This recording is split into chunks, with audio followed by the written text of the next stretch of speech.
La relación que va a haber entre Zona Cero como la asociación y el club ciclista, pues bueno, al principio hemos estado ayudando en la creación, sobre todo Susana, y bueno, se le va a seguir dando todo el tema del apoyo, sobre todo administrativo, y luego pues a través de Zona Cero, de la asociación, todo lo que se puedan conseguir de fondos, de ayudas, de patrocinios, lo que sea, pues se va a hacer y se va a seguir haciendo y con la máxima ilusión, pero son dos cosas totalmente distintas. El club ciclista es totalmente autosuficiente, no tiene ningún tipo de relación con Zona Cero, con la asociación. O sea, será el club el que dicte su camino, lo que quiere hacer, lo que quiere no hacer. No quedadas tanto por carretera como por monte.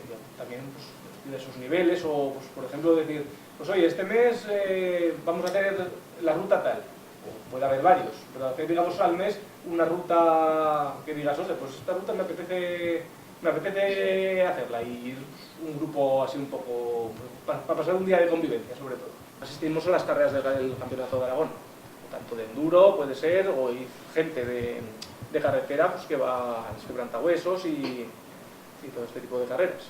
Pues, la idea con esto es pues, hacer como un pequeño equipo y pues, bueno, luego ir trabajando, intentar hacer unas equipaciones, pues, dar un poco de sponsor y un poco de nombre a lo que es el club.